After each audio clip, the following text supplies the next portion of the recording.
Welcome back, everybody, to another episode of the Beer Kings podcast, your favorite podcast.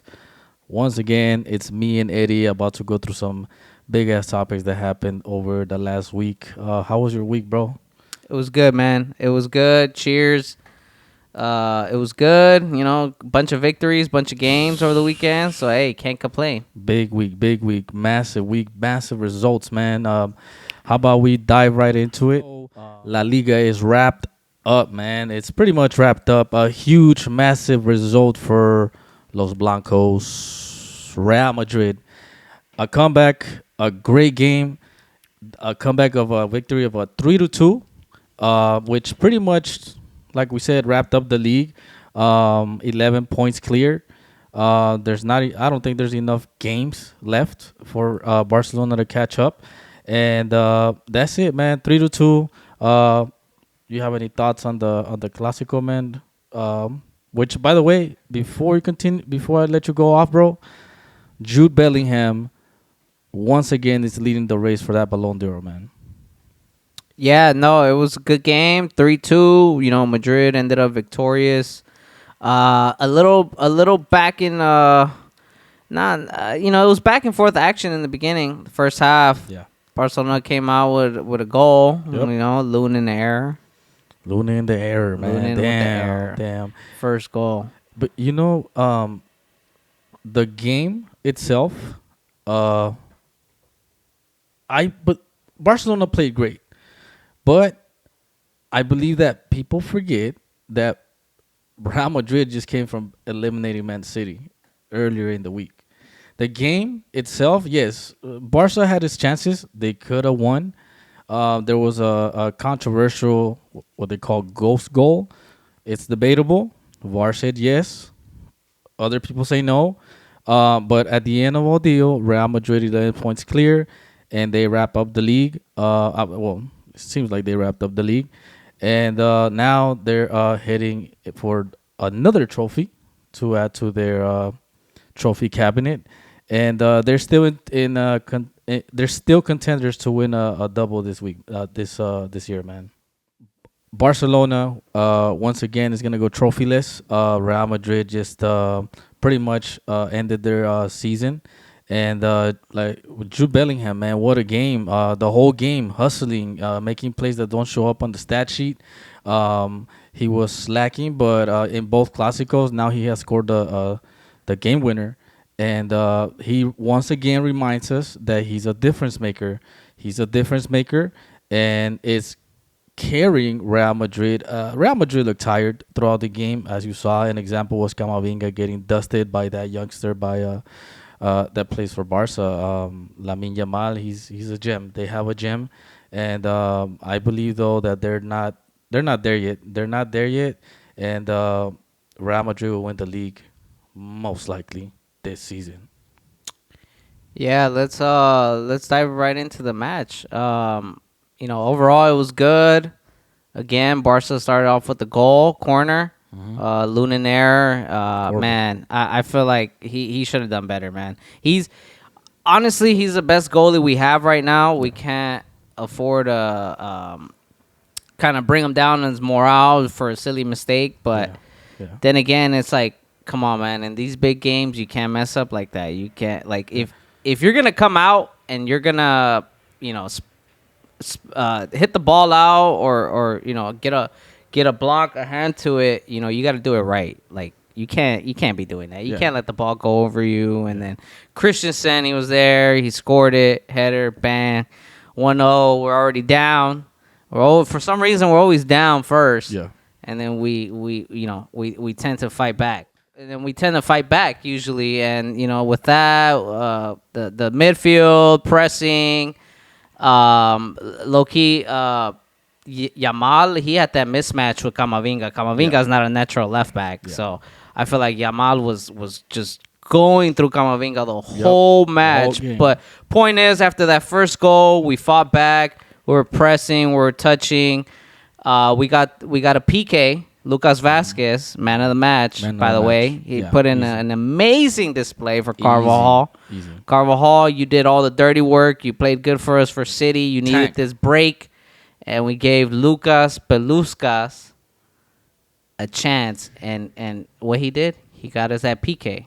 You know, he again Cancelo, man. We were talking about Cancelo during the midweek on the Champions League. Man. I don't know, man. He's his defense. Liability? It's a liability. It's a liability. I'm You saying. saw how Lucas got around him. He managed to get around him. He got into the penalty box. Kubarsi, the young center back, had his legs sticking out. Easy peasy, man. Easy PK. We got the PK. And what happened? Vinny. Come on, man. Vinny the man. Dance on them, Vinny, man. That was a great game by Vinny, although it was not his best game. I gotta say it was not his best game, but he's our PK shooter. Easy goal. And with that, Barcelona then manages to go up again, 2-1. Man. 2-1. And that's when personally me as a fan, I felt that Real Madrid at that point was playing better, or at least they were playing. We had a couple chances. We had a couple chances, but again, we didn't put it away. So what happens when you don't put it away? The other team, they just need one chance. I'm not saying that Barca didn't have their chances because they have more chances, but they're the ones that scored. And but then, Before, sorry, I didn't mean to cut you off. But before you get to that, can we talk about Fermin Lopez's celebration? Because I'm gonna drop the meme. No. I'm gonna drop a meme in this video where, come on, man, you. I know what he's referring up to. Listen, you have not won the game, but the celebration was like they won the game, like they won the title. league. Listen, bro. Listen, I understand. He's young. I believe that that's part of the reason. He's young. Because there was still a lot of game left. And you're doing it in our house. You're doing it at the White House.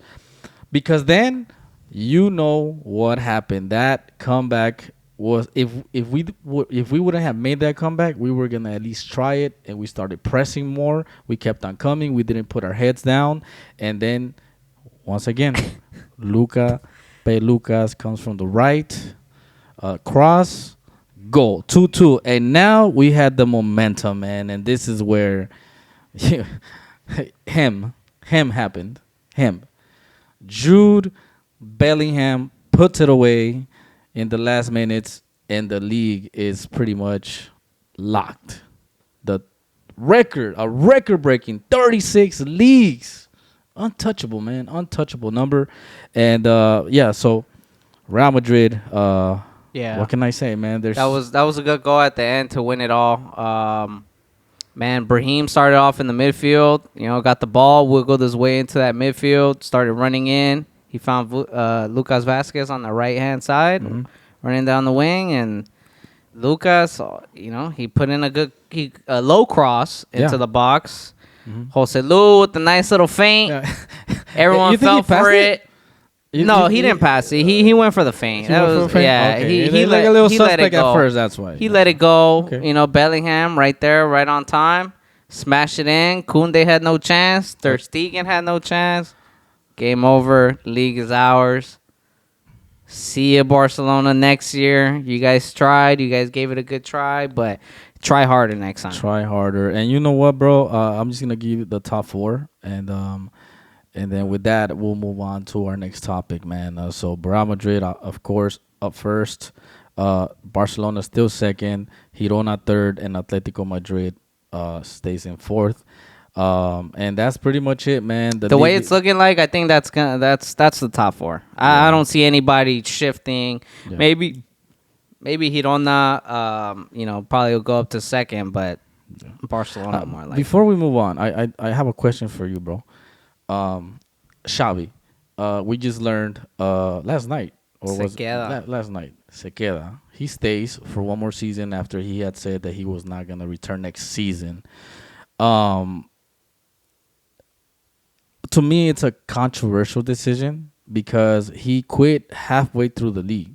So something between that point in time and now changed. Based on his numbers and the stats that I see Barcelona putting, it seems to me that at the time, because Barca wasn't second place, they were not in the quarterfinals earlier this season. They were struggling.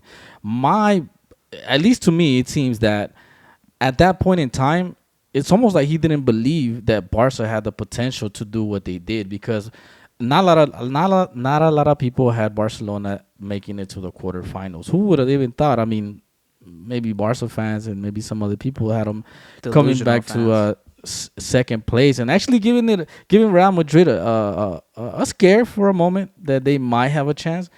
But it just seems strange to me that he's coming back after he had quit. You don't really see